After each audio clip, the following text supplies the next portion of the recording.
ఇంత కరప్షన్లో మనీ కరప్షన్లో ఇవాళ ఈవీఎంలు కూడా టెక్నాలజీని కూడా కరప్ట్ చేస్తున్నారంటే ఇంకా ప్రజాస్వామ్యం చేయొచ్చు. నేనన్నమాట కాదు, ఇది చంద్రబాబు నాయుడు అన్నమాట. మొన్న ఎన్నికల్లో ఆయన అన్నమాట, నేనన్నమాట కాదు. ఇది ప్రతిపక్షంలో ఉన్న పూర్తి స్థాయిలో కేజ్రీవాల్ అన్నమాట, తర్వాత మిగతా ప్రజాస్వామ్యంలో కీలకమైన నేతలు అన్నమాట, జాతీయ స్థాయిలో ఉన్న ఈవెన్ కాంగ్రెస్ పార్టీ రాహుల్ గాంధీ అన్నమాట గత ఎన్నికల్లో. కానీ గెలిచిన వాళ్ళు ఎవరు అంటలేరు కదా, గెలిచేది ఈవీఎంల మీదే, ఓడిపోయేది ఈవీఎం మీదే. ఓడిపోయిన వాళ్ళు ఈవీఎంలో టాంపరింగ్ జరిగింది అంటున్నారు, గెలిచిన వాళ్ళు మంచిగా ఉన్నాయంటున్నారు. అదే సిస్టమ్ ఏంటంటే రేస్ మారుతుంది కానీ కామెంట్ అట్లే ఉంటుంది. ఇప్పుడు నేను గెలవగానే నేను ఇంతకుముందు కూడా అదే అన్న, అప్పుడు ఒక పార్టీ ఒక వ్యక్తి తప్పు చేసిన వాడు ఇంకో పార్టీలో పోగానే పునీతులు కాడు. అట్లనే నువ్వు గెలవంగానే ఈవీఎంలు మంచి అని చెప్పడానికి లేదు, ఓడిపోయిన వాళ్ళు ఈవీఎంలు చెడ్డ అని చెప్పడానికి లేదు. దాంట్లో ఉన్న వాస్తవాలు ఎంత అనేది ఎలక్షన్ కమిషన్ నిర్ధారించాలి. ఎలక్షన్ కమిషను ఇవాళ వీవీప్యాట్లు ఏవైతే ఉన్నాయో వీవీప్యాట్ స్లిప్ ఇస్తే ఏమవుతుంది? నీది నాకు ఒక స్లిప్ ఇచ్చి అనలేయడం కాకుండా నాకో స్లిప్ ఇచ్చి ఒక స్లిప్ అనబడాలి లెక్క. ఇప్పుడు నాకు ఇట్లాంటి పరిస్థితి ఉంటే ఏమైందంటే రేపు ఎవరైతే ఓటేస్తారో ఆ స్లిప్ను పట్టుకొని ఎక్కడైనా అక్రమం జరిగింది అనుకోండి, మళ్ళీ మొత్తం ఆ లోపల ఏమి ఉన్నాయి, మళ్ళీ క్యాండిడేట్స్ పిలిపించి బాబు మీకు వచ్చిన స్లిప్లు ఎన్ని అక్కడ వేయరా అంటే వేస్తే అప్పుడు తెలుస్తుంది కదా, లెక్క తెలుస్తాయి కదా.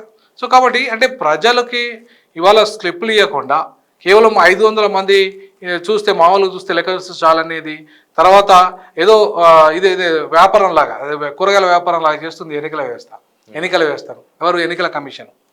ఈవెన్ న్యాయ వ్యవస్థ కూడా పూర్తి స్థాయిలో జోక్యం చేసుకోవట్లేదు ఈ విషయంలో. ఇవాళ ట్యాంపరింగ్ జరిగిందనే విషయంలో ఎందుకు న్యాయ వ్యవస్థ జోక్యం చేసుకోకూడదు? ఎందుకు దాని మీద సీరియస్గా ఉండకూడదు? ఎందుకంటే ప్రజాస్వామ్యాన్ని పరిరక్షించాల్సింది ఇవాళ ప్రజలకు వాళ్ళ ఒపీనియన్ ఒక మిషన్ ఎట్లా ట్యాంపరింగ్ చేస్తే అట్లాంటి మిషన్ ద్వారా ఎందుకు ఓట్లు వేపిస్తున్నావు? ఎందుకు న్యాయ వ్యవస్థ ఒప్పుకుంటున్నది? ఎందుకు ఇవాళ ఎలక్షన్ కమిషన్ ఒప్పుకుంటుంది? ప్రపంచంలో ఎక్కడ లేని ఓటింగ్ సిస్టమ్ ఏదైతే ఉందో వాళ్ళ ఈవీఎంస్ ప్రపంచం ఎక్కడ వాడతలేదే, మనం ఎందుకు వాడాలి ఈవీఎంస్ను? అంత పెద్ద ప్రజాస్వామ్య దేశమైన అమెరికా ఇవాళ అంతా డెవలప్ అయిన కంట్రీ వాడతలేదు, జపాన్ వాడతలేదు, డెవలప్డ్ కంట్రీస్ ఏవి వాడతలేవు, మనం ఎందుకు వాడాలి అండర్ డెవలపింగ్ కంట్రీ? ఏపీలో ఏం జరిగింది సార్? ఏపీలో ఇప్పుడు బాగా ఆరోపణలు వస్తున్నాయి, ఈవీఎం టాంపరింగ్ జరిగింది, లండన్ పోయి అక్కడ నుంచి టాంపరింగ్ చేసిండ్రు. సింగపూర్, మీ ఒపీనియన్? సింగపూర్ నేను అనుకోవడం ఏంటంటే కొంత జరిగి ఉంటుందేమో అనుకుంటున్నాను నేనైతే అక్కడ. ఎందుకంటే ఇప్పుడు నేను కూడా ఒక 1 వీక్ నేను అక్కడ ఎల్ఎల్డి చేస్తున్నా, మా పాప పిహెచ్డి చేస్తుంది దామర్ సంజయ్ నేషనల్ యూనివర్సిటీలో. ఒక 1 వీక్ ఉండాల్సి వచ్చింది నేను అక్కడ. సో అప్పుడు నేను కొంతమంది ప్రజల దగ్గరికి వెళ్ళినా, సహజంగా మనకు అలవాటు కాబట్టి ప్రజల దగ్గర పోయి అడిగా, అసలు మీరు ఏంటిది, ఎట్లుంది ఇది జగన్ పాలన ఎట్లుంది అంటే, పేదలంతా జగన్కి ఓటేస్తాం అని అన్నారు. జగన్ పాలన బాగుంది, మా పిల్లలకు ఇంగ్లీష్ మీడియం ఎడ్యుకేషన్ ఉంది, మా అమ్మఒడి వస్తుంది, ఇవాళ మా బతుకులు మారినాయి, మాకు భరోసా వచ్చింది అని చెప్పేసి అంత పేదలు, అక్కడున్న పేదలంతా కూడా చాలామంది నాతో అన్నమాట, మేము జగన్కి ఈసారి మళ్ళీ గెలిపిస్తామని చెప్పేసి. మరి అట్లాంటి పరిస్థితి ఎందుకు తిరగబడేది అంటే దీంట్లో ఏదో మతలబు జరిగిందనంటే కదా. అంటే ఇప్పుడు నేను ఒక 100 మందిని అడిగానండి, 100 మందిలో కొంచెం చదువుకున్న మిడిల్ క్లాస్ వాళ్ళు, కొంచెం హైయర్ వాళ్ళు టీడీపీకి వేస్తామన్నారు. కొంచెం చదువుకున్న వాళ్ళు, ఎందుకంటే ఉద్యోగస్తులు కానీ వాళ్ళంతా కూడా కొంచెం ఆయన మీద వ్యతిరేకత ఉంది. కానీ పేదవాడు ఎవరైతే ఉన్నారో, ఒక స్వీపరు, ఒక ఆటో డ్రైవరు, ఇట్లాంటి పేదలు ఎవరైతే ఉన్నారో వాళ్ళంతా కూడా జగన్కి వేస్తామన్నారు. అంటే ఎక్కువ మంది ఓట్లేసేది పేదలా ధనికులా? కాబట్టి మనం ఈజీగా అర్థమైపోతుంది. నేను దాదాపు ఒక 50-60 మందిని అడిగితే దాంట్లో 40 మందికి జగన్కి అనుకూలంగా చెప్పారు, 20 మందికి వ్యతిరేకంగా చెప్పారు. సో బట్ 40 మంది అంటే మెజార్టీ కింద లెక్క.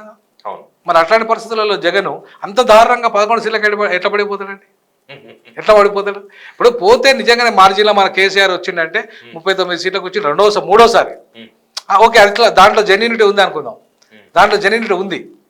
కానీ మరీ దారుణంగా 11 సీట్లకు ఆయన పడిపోవడము అంటే, అక్కడ నేను తిరిగినప్పుడు చూసిన దానికి వచ్చిన దానికి నాలాంటి వాడికే అంత అనుమానం వస్తే మరి ఓటేసిన అక్కడ ప్రజలకి ఏం కావాలి, ఎంత అనుమానం రావాలి? సో కాబట్టి ఇది దాని మీద ఎన్నికల కమిషన్ జోక్యం చేసుకోవాల్సిన అవసరం ఉంటుంది. దాంట్లో సుప్రీంకోర్టు కూడా జోక్యం చేసుకుంటే ఇంకా మంచిది.